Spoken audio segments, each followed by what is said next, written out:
Alright, we are back with a new video, and to wrap up my coverage of Survivor SA Return of the Outcasts, I will be doing a player ranking all 20 players based on the games that they played during the season, and this was a pretty interesting list to go through, and especially comparing it to my preseason power ranking, sort of seeing how these people stacked up compared to how I thought they were going to do coming in. And while I feel like the season did a good job at presenting the events of the game, I'll admit that I don't have all the answers, and we could have stuff coming out in some postseason interviews that could shed some light upon where these people stood for a lot of the game and explain certain moves that happened. But for the most part, I'm going to be going off what we know from the show and some outside material.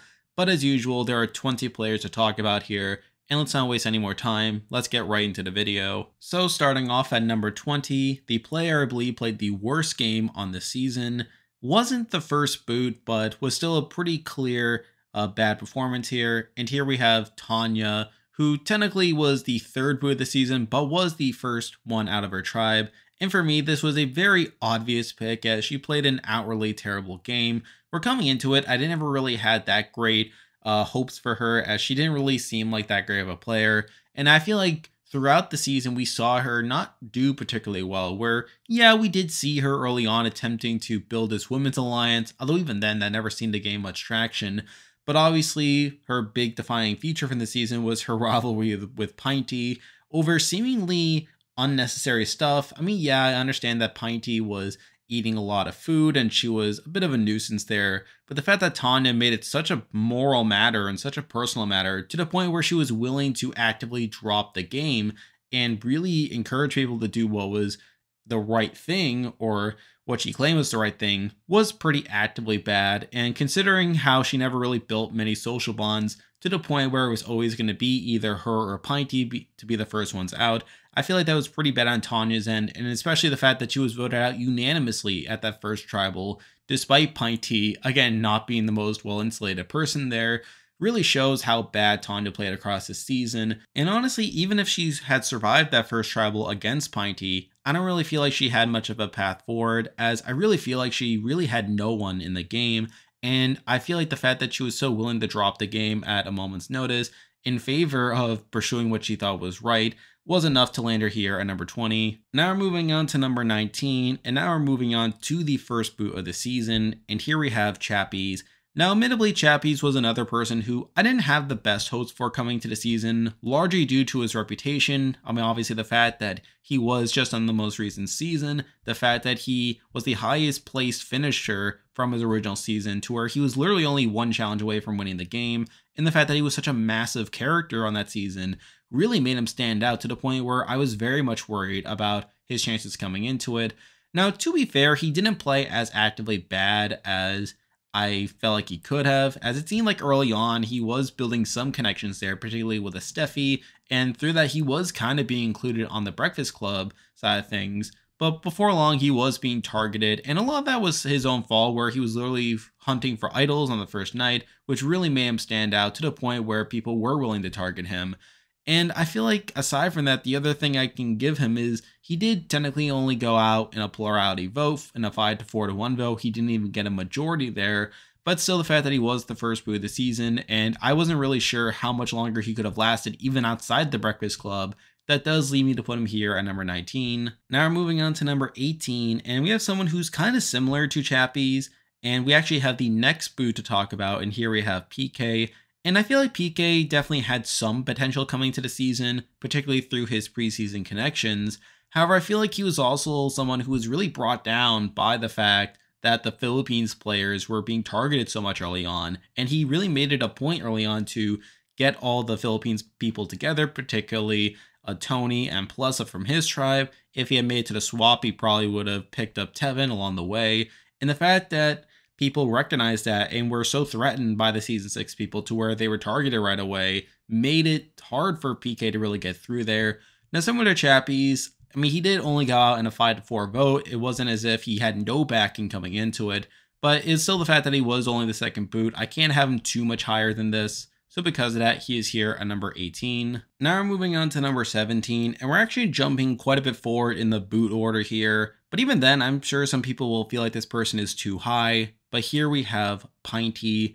And obviously Pinty came out of this being a pretty terrible player and someone that didn't really learn much over the course of the season, where she still came off as a bit abrasive socially, someone that didn't really connect well with too many people on her cast, and in general was looked at as someone who probably should have been dragged to the end. And the fact that she was voted out in the pre-merge despite her being recognized as a GOAT really speaks to how bad she was socially, to where a lot of people just didn't really like living with her and were fine just getting rid of her at her first opportunity. And in fact, people voted her out despite not being in the best interest of them. People like a Teresa, for instance, was willing to vote out a Pinty, even though it opened up the door for a Toni and Taijin, along with the Masu people, to gain control moving forward. So that's not particularly great on Pinty's end. But the main reason I had her at least this high was she did survive a couple tribals. I mean, she survived the Tanya vote, of course, despite being the target there. She survived the Tevin vote, although it was in a 5-4 vote where she was the target there. And she survived the Sheamus vote as well. So I do feel like that was enough to put her a bit higher on this list. But she was still a really bad player and played a really bad game and really had no business being voted out even as early as she was, despite the fact that she survived several tribals. So because of that, I can't have her any higher than this, so I have her here at number 17. Now we're moving on to number 16, and I actually debate between these next two, as I feel like they're roughly around the same level and have slightly different flaws. But at number 16, I actually decided to go with the person that made it further than the other person, and here we have Sheamus. And I don't think Sheamus played a terrible game per se, or at least during that first couple rounds where he was in the majority early on, working alongside Tevin, along with Dino for those early rounds, taking out Tanya. But then he's obviously blindsided at the Tevin vote, and I actually do think from that point on he could have maneuvered accordingly. But then we saw him the next round try to target Dino, which I understand where he was coming from and that Dino was this big threat for him moving forward. However, I do think he went about it in a bit of a misguided way. He didn't really have much support going for him, and I actually feel like he probably would have been better off trying to go for a bit of a smaller target, especially after a pretty big shield in Tevin was taken out. So I do think he didn't exactly take the right approach, despite me understanding why he did so, which does lead him to be voted out pretty decisively in a 6-1 vote here. So at the end of the day, I do feel like Sheamus obviously improved upon his first run where he was the first boot there. But at the end of the day, I still understand why he was targeted pretty early, and I do feel like despite him having some potential longevity, had he not gone for that Dino move, I still can't put him too much higher than here, and plus I feel like he did a bit more actively wrong to be voted out than the next person we'll be talking about, so because of that, I do have him here at number 16. Now we're moving on to number 15, and we have a slightly similar figure to Sheamus in a lot of ways, and we actually have Tevin here, and obviously Tevin was a pretty big blindside this early on in the game. And there's obviously a pretty key flaw here for Tevin in that he didn't really do a good job in managing his threat level, where even outside the Season 6 connection, the fact that a lot of those people are being targeted early on, I mean, Tevin really made himself too far out in front too early on, and obviously he did that through his own alliance building and just making himself the strategic mastermind of his group. But even outside that, there were definitely some smaller moments as well that really made him stood out, like the instance where Teresa was spreading a rumor about him having an idol, and he decides to go about that by basically calling a tribe meeting and basically having everyone look for the idol right away to really dispel that. And yes, while he does dispel that rumor, he obviously comes off as a bit domineering there, to the point where people do start to recognize him as this big out in front figure, which did eventually lead to his blindside here. Now, at the end of the day, I did decide to put him a bit above Sheamus for two reasons. One is that he was obviously someone who didn't do as much actively wrong to be targeted. I mean, even with some of the stuff that he did, I mean, at the end of the day, we saw the Season 6 people being targeted early on. And obviously, had he gotten to a swap with some of those figures like a PK or Palesa, he obviously would have stood out even more. So there's that. And the other factor is that he did get voted out in a 5-4 vote. He still had a backing with him even at the time that he went out. So I do decide to credit that to him a bit more than Sheamus, who was voted out more decisively. But at the end of the day, he still stood out as a pretty big threat, and I don't feel like he did quite enough to lower that threat level. So because of that, I do have him here at number 15. Now we're moving on to number 14, and while I was disappointed by this person's run on the season, I do give them a lot of credit for having some longevity had they survived their particular round. But here we have Shona, and obviously Shona wasn't too big of a factor on the show here, but in the game at least, she was in a somewhat good position early on with her being in the majority alliance. And yes, while she was blindsided at the Tevin vote, she still had plenty of connections, plenty through a Dino and a Phil. That obviously motivates her decision to go onto their swap tribe, even though she would actively be down the numbers there. And I know that this is a questionable decision as she's actively putting herself in a position to where she is down the numbers here. However, I don't really fault her too much for that, as obviously for one, we saw that on the Masu tribe, which had a majority pre-merger advantage there, that group was still pretty divided to where they did end up voting out their own numbers in Pinty. And then after Toni and Taijin became the swing votes, they turned around and voted out Teresa, and obviously Felix is in a bad position moving forward. So it is questionable whether her joining that group would have put her in that great of a position to begin with. But also, she is someone who trusts Dino and Phil. And by joining their tribe, she is making it easier for them to survive by making it so that the post-mergers can't split the vote at that first tribal. And yeah, while it was kind of scary at that first challenge where she was injured and there was a serious risk of her being medevaced, she is able to come back to the tribe, and through them pulling in Palesa, they could have had the numbers there to pull off this amazing Dante blindside there. Now, obviously, she does end up being a target at the first tribal, largely through her not connecting super well with a lot of the post mergers, which isn't ideal. And then, of course, we see Phil deciding to not go along with the plan. And some of that was her own fault, as she said that she had this fake idol ploy that she was going to utilize to get the votes off her. And when she didn't pull that out, that caused Phil to really question whether the plan was still on and whether he could have been a backup target himself. So I understand how that can be a complicated situation, but she did technically be a factor in Phil backing out the plan that led to her being taken out there. So at the end of the day, it's not a great game, and obviously it's not great that she was the first one targeted at that swap, that she chose to join that tribe there. But to her credit, had the Dante plan worked out, she probably would have been in a better position moving forward. And with Palesa being someone who could have been a number for them, I feel like she could have had a ride to the merge there. And through that, who knows what could have happened. But considering what happened in her being taken out so early, I can't have her too much higher than here. So because of that, I do have her here on number 14. Now we're moving on to number 13, and we have someone who came into this season with one of the worst reputations, but through their performance here really improved upon their last time. But here we have Teresa. Now obviously Teresa came into the season having played a really terrible game on Immunity Island, to the point where she was in the conversation for being one of the worst players in Survivor SA.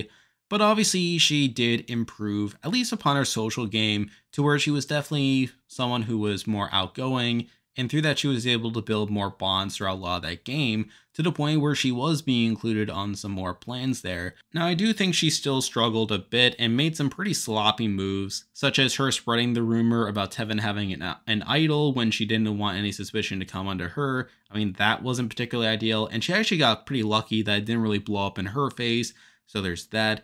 And obviously we see her at the swap building this alliance with Felix and then bringing in Toni and Taijin there.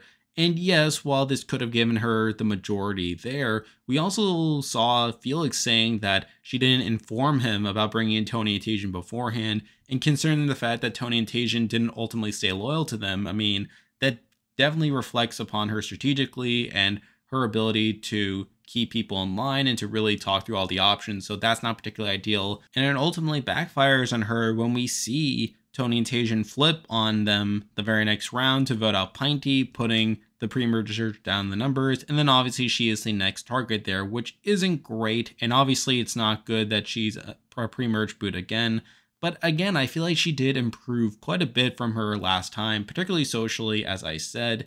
And I feel like at this point, no one's really talking about her as being one of the worst players anymore. And I actually think she could do well if she was given another chance. So I am pretty happy with how Teresa did here on this season. But considering some shortcomings that happened with her position after the swap, I can't have her too much higher than here, so I have her here at number 13. Now we're moving on to number 12, and we have the highest ranked pre-merger left to talk about, and here we have Palesa.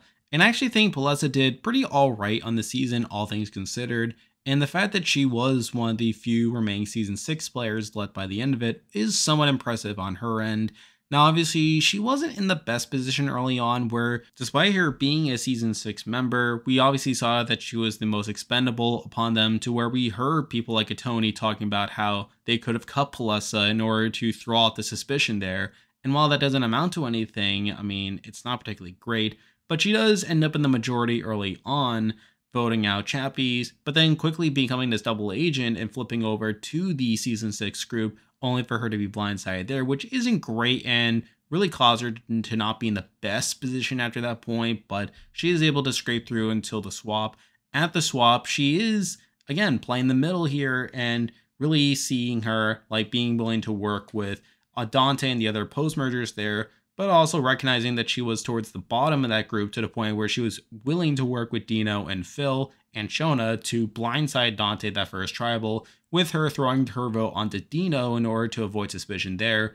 And obviously that plan doesn't work out, and we see her getting pretty upset by it, but again, she is able to get what she wants in that no one really suspects her, and through that she isn't really being seen as a target. She is able to continue playing this double agent role for the next few rounds, but then we get to that joint tribal before the merge where she really comes off as pretty expendable by both groups that she was really corny here, to the point where she was a consensus target at that tribal there. And yes, while she gets very unlucky that this did end up being a joint tribal, I mean, the fact that she wasn't able to build the bonds necessary to ensure that either group she was working with was willing to save her is a pretty big knock against her game. But at the end of the day, I can't really fault her too much, aside from her wanting to build this perception that she was close to Dante, which ironically contributed to her being targeted.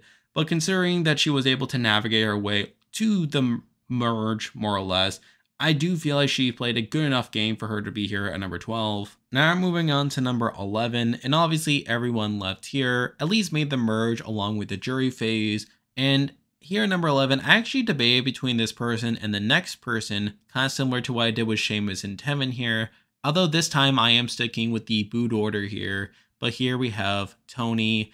And the main reason I had Toni this low is I feel like she was at the bottom for more of the pre-merge than the next person we'll be talking about, where obviously she is kind of on the bottom early on, being part of the vote out of Shane at the first tribal, only for that to backfire there. The next tribal, she's immediately blindsided again. When the Season 6 people are being targeted, she loses one of her closest allies in PK, and she's pretty much at the bottom for a lot of that pre-swap, to where had they gone to another tribal, she would have been in a lot of danger there, but she's able to scrape through until the swap, where her and Taijin are put in a pretty good position where they're essentially in the middle of the post-merge and the pre-merge divide, where they obviously had the pick between like the Teresa and Felix side or the post-merger side, and obviously we see them side with the post-mergers and taking out Pinty at their first tribal, and then immediately pick off Teresa as well at that next tribal.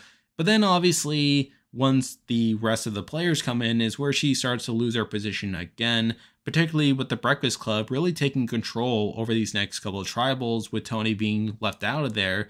And obviously she is the merge boot here, being taken out pretty decisively, with her along with Taijin getting the majority of the votes there.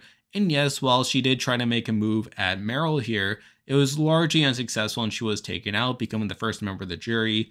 So on the whole, I do feel like she played an okay game, and she did have a decent stretch during the post-swap section, but the fact that she wasn't able to build her position with the post-mergers moving forward to where she wasn't going to be targeted by the Breakfast Club once that group got back together was a pretty big knock for her, and a big reason that I have her here at number 11. Now I'm moving on to number 10, and we are moving on to the next boot here, and here we have Dante. And I actually did consider putting Dante below Toni for a bit, as I feel like he had a lot less longevity in the game than Toni, to where I feel like had Toni had done a better job at building bonds with the Breakfast Club, maybe made some better decisions, she could have had a deeper run than she ended up getting here.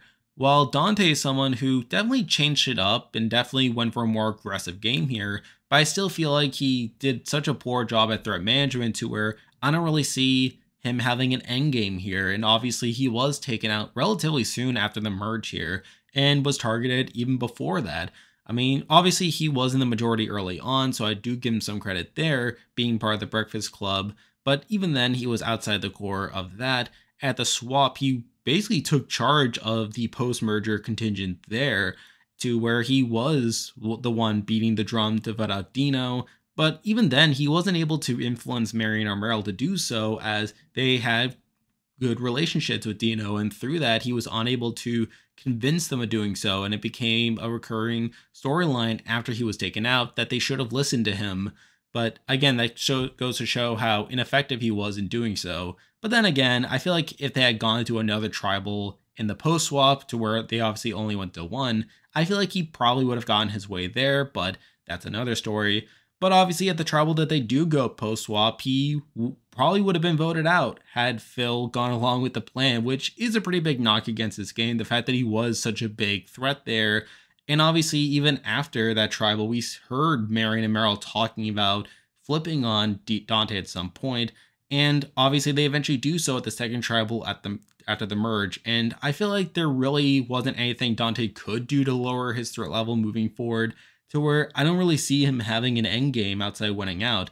And yes, while you can fault certain people for voting him out when he did, particularly a round or so too early, I don't really see Dante getting towards the end of the game unless he won out, I guess. But considering it was the final 10, that would have been a really tall order for him to do. So at the end of the day, I can't have Dante too high, namely because of that Shona round where he almost went home, and just the fact that he didn't have much of an end game. So because of that, I do have him here at number 10. Now we're moving on to number 9, and we're actually jumping forward quite a bit in the boot order here, as despite this person making it relatively far in the game, I was never really impressed by their actual game, and plus they didn't really have any win equity at all. But here we have Killarney, and Killarney is a weird case here, as on one hand she does get all the way to the final 5, and she did vote correctly at most of the tribals that she attended.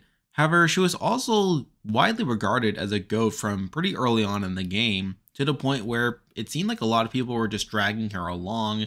Now, to her credit, she does have some decent positioning early on, being the majority there, although even then she is blindsided at the Tevin vote. She gets a somewhat decent swap where the pre-mergers have the numbers there, although we quickly see them really become divided to the point where we see Teresa and Felix wanting to vote out Killarney, and she obviously flips to the post-merger side of things, building a final 2 with Steffi, and obviously they are eventually able to take out Pinty, followed by Teresa.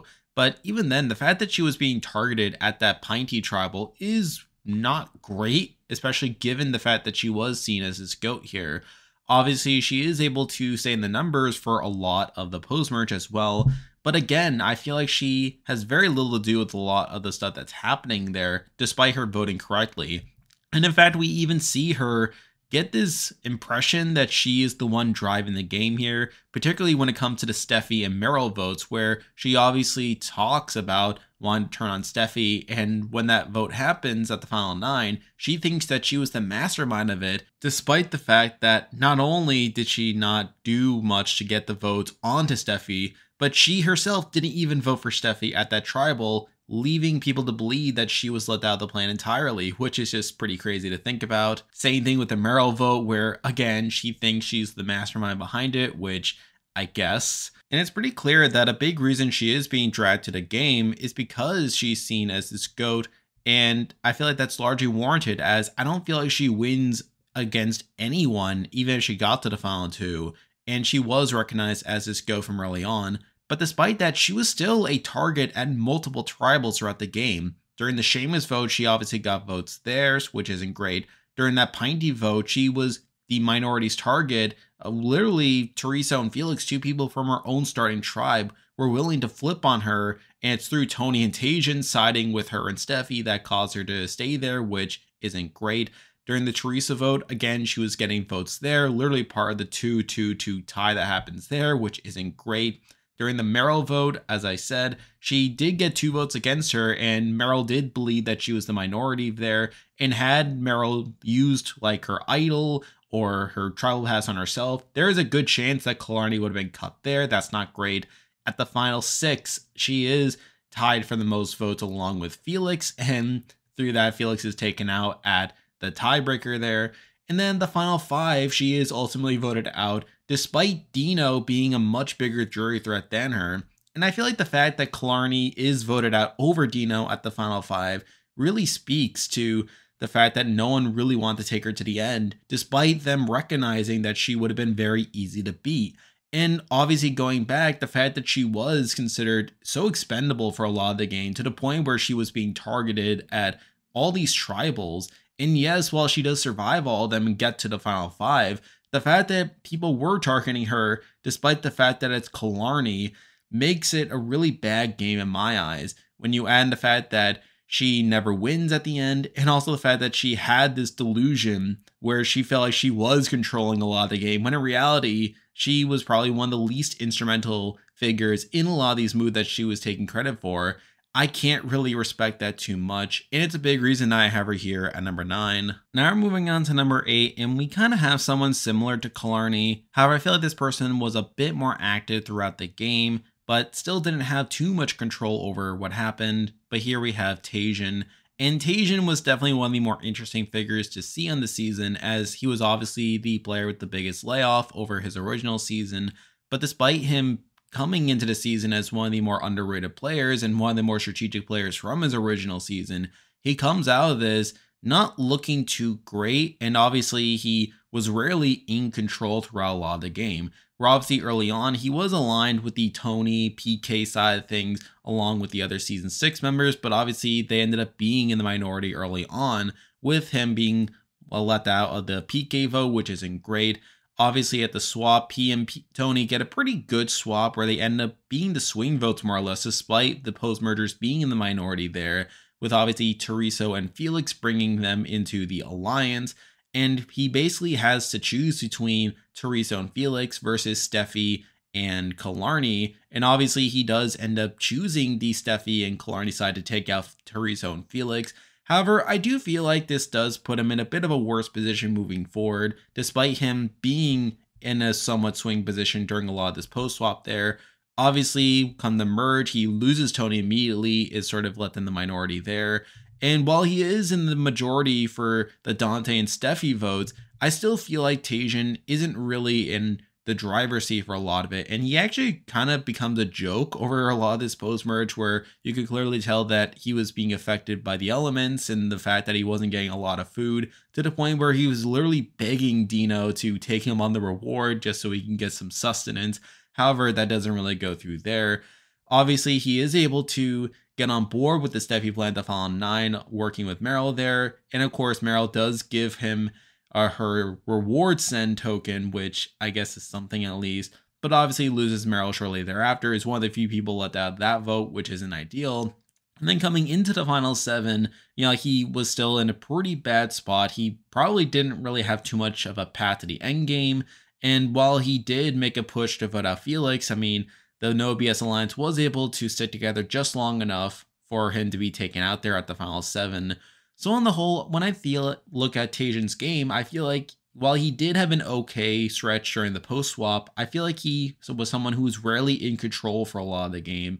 And I feel like coming out of the season, I feel like he didn't really make a lot of the decisions that he needed to make in order to get into control. Now, granted, some of that was due to his pre-game connections, like he had a pre-game relationship with Toni, which is a big reason why he worked with her during a lot of the game.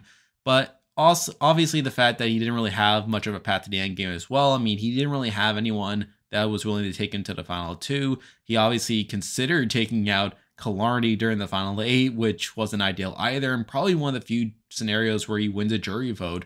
I can't have him too much higher than here, so I have him here at number 8. Now we're moving on to number 7, and I feel like these two players are pretty close to each other as well, as I feel like there are plenty of similarities with their games, and also the fact that they ended up going out back-to-back, so sort of following with this theme with some other players on this list. But at number 7, I actually decided to go with the player who was eliminated after the next person, but here we have Merrell. And the main reason I have Merrell below the next person is because I feel like Merrell did a bit more wrong to be voted out than that next person. And plus, I feel like there's slightly fewer impressive elements to their game. where I feel like for Merrell, her biggest issue was threat management, where she obviously did a number of things within the game that made her such a big target come into the merge. Now, some of that was due to her getting advantages, such as the tribal pass, the 50-50 coin, which obviously people ended up finding out about. I mean, you can take it or leave it, how much control she had in people finding out about those things, or obviously the fact that she got those advantages in the first place. However, I also think you can point to certain things that she did that increased her threat level, such as eliminating Dante a bit too early in the post-merge, which, considering the fact that Dante was willing to work with her moving forward, and considering the fact that Dante would have been a pretty big shield from Merrell, I feel like Merrell going along with the plan to take out Dante was a pretty actively bad move on her end that made her a much bigger target moving forward. And obviously, going earlier into the game, I mean, we could definitely point to things such as people recognizing her as a threat, where I don't feel like she was necessarily bad for a lot of it, where obviously early on in the game, she was able to form the Breakfast Club by pulling in Dante, and of course, ended up being a part of the full package. Coming to the swap, they were able to hold the numbers there, and while she was shown being willing to take out Dante at a point, she seemed like she was a bit more willing to stick with the post-mergers there and allow Dante to be out in front for him to be this massive target. But of course, we did see people over time recognize the threat that she is, to the point where she was one of the targets coming into that joint treble for the merge, which isn't great. And then after the merge, we see her again holding the numbers by taking out Toni and again Dante. But then obviously after that, she did become a pretty big threat. Now, the main thing I will give her is that she did recognize that she was going to be the most logical pick to be taken out, and probably would have been the first target when the alliance flipped on each other. And she was able to kind of preempt that by pulling in the No BS Alliance, which she did have connections to from the post swap, and through that be able to pull off this pretty impressive Steffi blindside. Now, while I don't give Merrell the most credit for that move, I do find it somewhat impressive that she was able to outlast Steffi for that round. But then obviously, immediately afterwards, she was taken out again, this time being manipulated to use her tribal pass on Marion, which isn't great. Now, at the end of the day, I did consider putting her above this next person as, again, she did technically outplay that other person, but I feel like considering the fact that the Dante move, which he agreed to, was more bad for her game than the next person, and also the fact that she obviously didn't have the best social game in the world to where people were starting to pick up on how big of a threat she was, I did decide to leave her a bit lower here, but on the whole, I still feel like she played a pretty good game, all things considered. So I have her here at number 7. Now we're moving on to number 6, and I kind of gave away who this person is, but obviously we have Steffi here.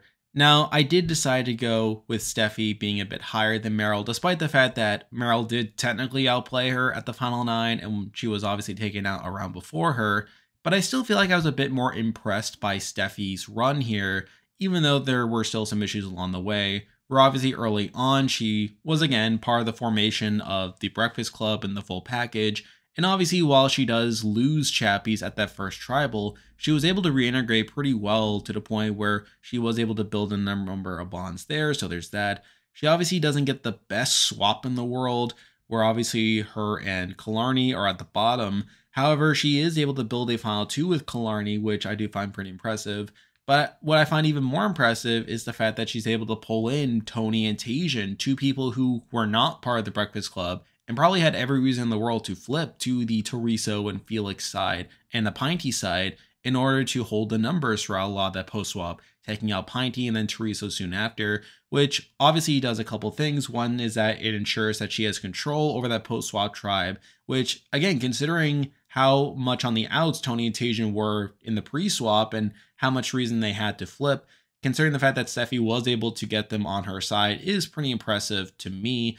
But it also made it so that come into the merge, the Breakfast Club would be able to hold the numbers to the point where they could pick off the Tonis and Taijins of the world as well. So I do find that pretty impressive on Steffi's end. And again, she is able to hold the numbers early on by taking out Toni and Dante.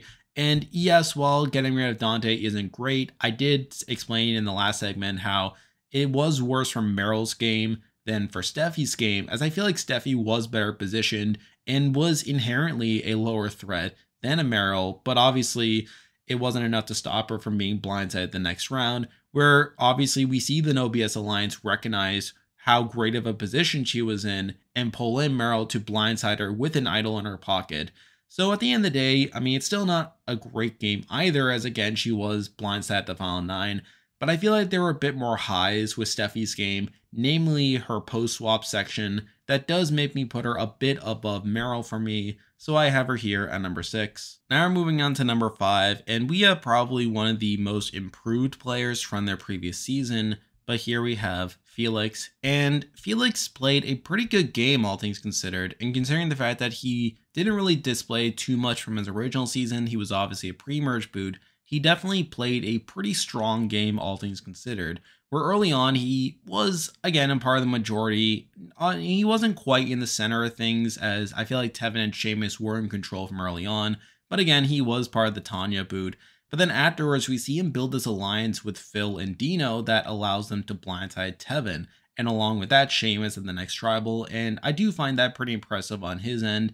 Obviously, at the swap, he is technically in the majority coming into it, and we do see him build an alliance with Teresa along with Toni and Taijin. However, they obviously aren't able to hold on to Toni and Taijin, who then flip on them to the point where Felix is at the bottom. And I do give Felix some credit for surviving over Teresa at that next tribal, where obviously it became a 2-2-2 tie, with them deciding to spare him over Teresa, which I do find pretty impressive on his end. But still, the fact that he was at the bottom and probably would have been voted out had they gone to another tribal isn't great. But then coming into the merge, he is, again, not necessarily in the majority, where obviously he was still part of the plan to take out Taijin, only for that to not really work out. But again, he is able to, like, scrape on by through the next few rounds. But then we get to the final 9, where I do feel like his game really starts to pick up, where he is obviously a pretty major factor in the Steffi blindside, where he's able to bring the Dino and Phil side back into things, and through them being able to pull a Marion and Shane, they were able to blindside Steffi with an idol in her pocket, which I do find pretty impressive. Fast forward to the final 8, where again they are able to pull off another impressive move, this time by getting Merrell to use her tribal pass on Marion, and with her not playing her 50-50 coin, she is taken out there.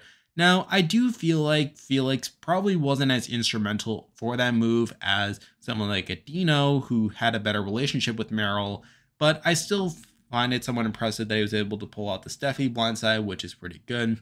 Now, he is a target at the final 7, where he is only able to survive in a 4-3 vote due to him obviously holding on to Shane, but again, being able to hold the numbers with Phil for at least one more round. And then, of course, he is taken out at the final 6, where obviously we had Phil play the idol on Dino, and while there was a serious push to get out Killarney, he was taken out pretty decisively on the revote as well. So on the whole, I do feel like Felix improved quite a bit over his original run here, and while I feel like he didn't have as strong of a path to the end game as someone like a Dino or obviously a Marion, I still find it pretty impressive how he was able to scrape on by through the post swap despite being in a bad position, and of course him pulling out the Steffi blindside. So because of that, I do have him here at number 5. Now we're moving on to number 4, and obviously we have the final 4 left to talk about, and it is just a matter of the order. But at number 4, we have the person who came in 4th place, but here we have Phil. And Phil was another one who obviously improved quite a bit over his last time here, and I feel like his game was a bit more messy than someone like a Felix. However, he was obviously in danger far less than someone like a Felix, who again didn't really have as many rocky points there. But obviously early on, again, he's in the majority early on. Foreign Zenobia's alliance with Dino and Felix that's able to blindside Tevin and Sheamus. Coming to the swap, he's obviously put in a very bad position where he's only with Dino, but they're able to pick up Shona along the way. Now, he is the smaller target between him and Dino, to where Dante was obviously going to go after him, Dino, before Phil. But obviously through Shona joining their tribe, they were in a position to pull off this Dante blindside at their first tribal, particularly with Dino having an idol and Shona having this fake idol that they could have pulled out. And with them pulling in Palesa, who was at least complicit to the plan, even though she didn't contribute to the numbers, they were obviously one vote away from doing so. But obviously the problem is that Phil is the one to mess it up by putting his vote on the Shona here. Now, I do understand why he did it, as Obviously, part of the plan was for Shona to pull out her fake idol during Tribal in order to spook the other side. But by her not doing that and sort of deviating from the plan, that obviously made Phil pretty paranoid that he could have been the backup target instead, or that he was going to be played there. So I kind of understand where they were coming from there, but it was still a bad move on his end, as obviously by doing so, Shona goes out, and it basically dooms him and Dino to being at the bottom, to where, again, they probably didn't have much of a way to recover unless they pulled in Palesa, I guess, when they obviously were to get another idol. But again, they are able to escape Tribal until the joint Tribal, where obviously they lose Palesa there, and while it was a consensus vote, I don't really feel like that put them in the best position moving forward. Coming to the merge, again, the No BS Alliance is kind of down the numbers during the first few rounds, not really in the driver's seat there. But then the final 9, obviously Phil is part of the plan to flip on Steffi and Merrell there. And obviously he's able to be a factor in voting out Taijin at the final 7. But then the final 6 is where Phil's gang kind of goes off the rails here, where obviously through him not really trusting the No BS Alliance anymore, he does start to become the biggest target on the board, to where he basically would have been voted out at the next couple tribals had he not won immunity. And it's through him winning immunity that he's able to get through those next couple rounds. But even then, there's some pretty questionable stuff there, like the fact that he plays his idol on Dino, despite the fact that he didn't really seem to trust Dino that much at that point. And Dino made it pretty clear that he wasn't going to take Phil to the end. So, I mean, take that as you will. And again, he would have been the target at the final 5 round had he not won immunity there. And at the final 4, he is obviously taken out pretty decisively once he loses immunity, despite the fact that I don't even feel like he was the biggest jury threat left in the game, as I feel like Marion would have beaten him at the end, and I feel like there's a strong case for Dino beating him as well. So the fact that Phil was seen as his big threat in the end game, despite him not being the biggest jury threat, is a pretty big knock to his game, and definitely a big reason why he was taken out at the final 4. But considering the game that he played, the fact that he was able to be in the driver's seat for certain sections of it, such as the Tevin blindside, and then later on when they were able to take out Steffi and Merrell, is still pretty impressive to me. And obviously the fact that he was able to get to the final 4 is still pretty impressive on his end. But I feel like the top 3 players are all people who played more impressive games for me. So because of that, I do have him here at number 4. Now moving on to number 3, and obviously, again, we do at the final 3. However, we are breaking from the boot order a bit again, and here we have Shane, the runner-up of the season. And for me, Shane played a pretty rocky game for the most part, although I wouldn't necessarily consider it bad. Where obviously he has a pretty rocky start, where despite him being aligned with Marion early on, he is almost the first boot when the Toni and PK side of things decide to target him. Obviously, Steffi was a part of that as well. He only survives in a 5-4 to 1 vote, which is pretty hairy, but from there he's able to reintegrate, is being able to be a part of the Breakfast Club and taking out PK, so there's that. At the swap, he is in a bit of an interesting position where he is in the majority there along with the other post-mergers, and while he isn't necessarily being targeted, we do see him attempt to bond with the Dino and Phil side of things to try to be a double agent. But we see Dino and Phil being not very receptive to him, despite the fact that they are at the bottom. I mean, they don't really trust Shane all that much, which I think is a pretty big knock to his game there.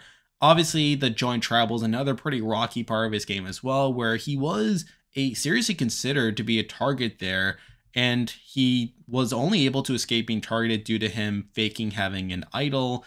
So there's that to consider. At the merge, he is in the majority, again, being able to take out Toni, being able to vote out Dante. And yeah, he is let out of the Steffi vote, but is able to turn around the next round and vote out Merrell as well. And then from there on, he is able to vote in the majority at most of the tribals thereafter. And obviously, he does have his relationship with Marion from his previous season, which is a big factor in him being able to get pretty deep into the game. And obviously, Phil and Dino are other people that are incentivized to take him to the end as well. Now, one of the biggest knocks I do have against Shane is his jury chances, where it does seem like towards the end game that he is one of the people with lower win equity, with really the only person he's able to beat being Killarney. But obviously we see at the final 5 that he decides to vote out Killarney in a 3-2 vote over Dino, someone who he actively talked about multiple times as someone who we didn't really trust and recognize as being this pretty big threat. The fact that he votes out Killarney over Dino there is a pretty big knock to his game, as again, it takes away the only person that he could have beaten at the end. But from there, he is able to win immunity at the final 4, and then he's essentially in a spot the final 3 where both Dino and Marion were probably going to take him to the end, but obviously he does lose to both of them. Now, I will say that his final tribal was pretty good for the most part, where he was able to establish his contrast with Dino, with him leaning into his more emotional side, which was kind of weird as we didn't really see a lot of that during the actual season. So to see him coming out there was pretty amusing. But obviously Dino was someone who was far more respected by the jury, and obviously he ends up losing pretty decisively there.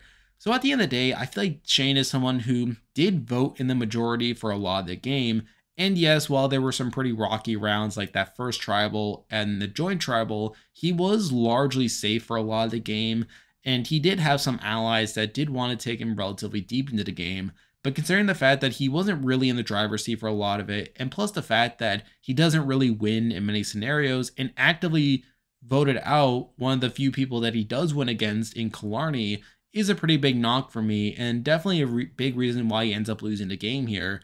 But at the end of the day, I still feel like I was somewhat impressed by his game, and considering the fact that he was in the majority for a decent amount of it, even if he wasn't in as much control, is a big reason I do have him at least this high on the list, but I feel like 3 is about as high as I can put him. Now we're moving on to number 2, and this is the pretty clear top 2 for me. I feel like these two players clearly played the best game on the season, but at number 2, we do have Marion, the final juror of the season. And obviously Marion played a pretty strong game for the most part. Now there were some pretty rough patches, particularly that second tribal where she was the minority target, barely escapes in a 5-4 vote there. But she was able to build some control early on, like forming the Breakfast Club and along with that the full package. And she was arguably the best positioned within that group, where obviously she was the least likely to be targeted later on in the game than those people. And obviously her tag along and Shane was someone who was a bit more secure in the game than the others tag along, like obviously Chappies for Steffi's side of things, who was the first boot, and Dante in Merrell's side of things, who obviously ends up being targeted later on, ends up being this pretty massive shield for them. But obviously Shane was a bit more secure in the game, especially after that first tribal, so there's that. At the swap, she is in the majority there, where she is able to avoid being targeted for the most part. And while we do see her talking a bit about working with Dino, to the point where neither Dino or Phil were really willing to target her, it is still interesting to see her navigate that situation. At the merge, she is able to hold the numbers again in taking out a lot of these key figures in a Toni and a Dante. And again, I feel like taking out Dante probably harmed her the least of the people in the full package. Although at the end of the day, it did open the game for her to be flipped on. And at the final 9, she does lose Steffi, which isn't ideal. And then at the final 8, she was able to be part of the plan to have Merrell use her tribal pass on her so that she could go back to camp and be safe. So there's that. And plus, she gets to wipe her hands clean of the Merrell vote out. So there's that. And from that point on, she is in the majority for the most part, where she is able to be in on some pretty critical votes, like the Taijin vote at the final 7, the Felix vote at the final 6, the Killarney vote at the final 5, the Phil vote at the final 4.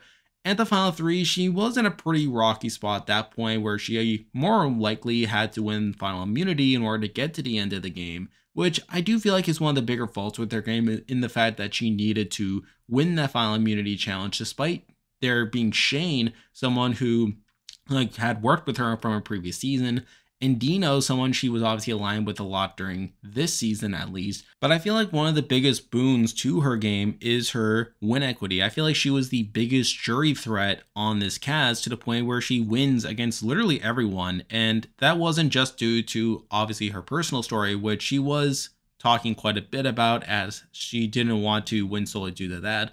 But she played a strong enough game to where everyone on the jury respected her and would have voted for her against anyone, really, including Dino. So I feel like that was a pretty big credit to give to her game. However, obviously, despite her being able to avoid being targeted for a lot of the game, I feel like the fact that she wasn't able to fully solidify a final 2 is a knock against her game.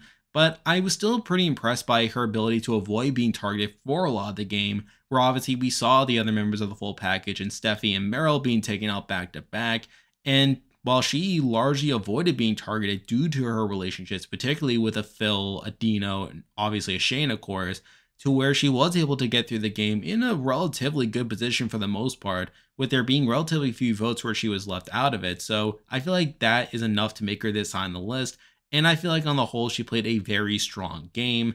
However, considering that flaw, the fact that she didn't really have a final 2 to get her to the very end of the game, I do have to leave her here at number 2. And now, at number 1, the player I believe played the best game on this season of Survivor SA is the winner of the season, and here we have Dino. And it's kind of weird because I feel like Dino definitely had more bumps in his game than someone like a Marion, but I feel like there's enough impressive elements to his game to where I do have him here at number 1. Where obviously early on, he is in the majority alliance. Now, I wouldn't say he was necessarily in the core of things, as again, I feel like Tevin and Sheamus had more control early on, but it wasn't as if he was in the minority per se. And I feel like he was generally pretty well positioned where obviously he was working with Tevin and Sheamus to a degree. He obviously had Shona as well. Teresa was someone who trusted him a lot. And obviously we have his relationship to Phil and Felix that eventually formulates into the No BS Alliance that's able to blindside Tevin at the second tribal that they attend, so I find that pretty impressive. Obviously, we then get to the swap where he's put in a very bad position with obviously him and Phil being up against a mostly post-merge grouping there, and obviously with Dante recognizing the threat that Dino is, he obviously wanted to go after Dino early on, but then we see him being able to have his relationship with Shona motivate her to choose his tribe over the other tribe where the pre-mergers had a majority there, which I do feel like speaks to his relationships there, although you could definitely question how much of that was a pre-game relationship that he had.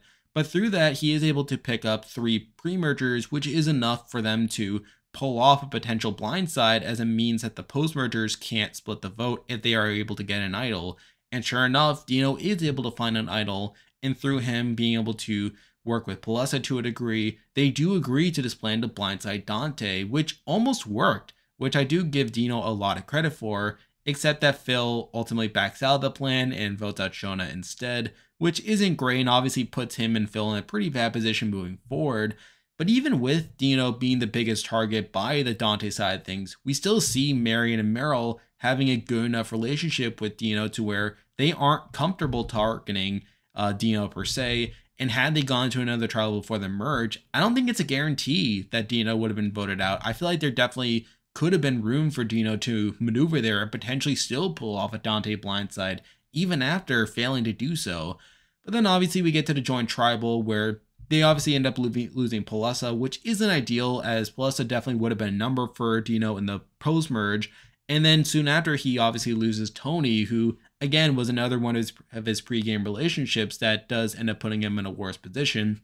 But even then, he is able to regroup in the coming rounds by taking out Dante at the final 10 round, and then at the final 9 being able to pull off the Steffi blindside. Now, I still feel like Felix probably deserves the most credit for this move, as well as Merrell being able to pull in Taijin, but obviously Dino is in the majority for that, so I do give him credit there. At the final 8, I do feel like Dino deserves quite a bit of credit for being able to blindside Merrell, particularly through him being able to convince her that she was safe to the point where she ends up playing her tribal pass on Marion. I do feel like Dino deserves quite a lot of credit for that aspect of it, and I do give Dino more of the credit for the Merrell blindside at the final 8. Then, they're able to hold the numbers again at the final 7 to take out Taijin as well. But then we get to the final 6 where the No BS Alliance starts to crumble to a degree.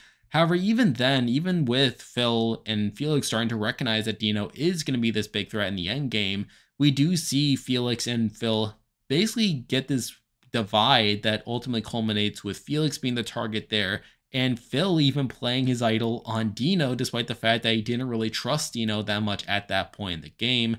And then we get to the final 5 where obviously Phil was going to be the vote out there until he won immunity. And really that should have been the end of Dino's game there, as obviously Dino was a pretty big threat there. And with Shane not being particularly close to Dino at that point, and with him not really understanding why Marion was so willing to work with Dino either. Shane should have had every reason to vote out Dino there, but instead he's able to go along with the plan to vote out Killarney, who, as I said, was probably the only person in that endgame that Shane beats in a jury vote. So for Dino to survive that final 5 round, despite all those circumstances facing him, is really impressive on his end. And then the final 4 is a bit more hairy, where I do feel like Dino probably would have gone home had Phil won immunity again there. But again, with Shane winning immunity, they take out Phil there, despite Phil still being willing to vote for Dino at the end. I do feel like the fact that Dino was able to repair his relationship with Phil to the point where he still respected him is pretty good on his end. And then we get to the final 3, where I'm not entirely sure if Dino needed to win this final immunity in order to get to the end of the game. However, I definitely feel like he needed to win it to win the game, as obviously if Shane had won it, he would have cut Dino and taken Marion to the end, lost to Marion there.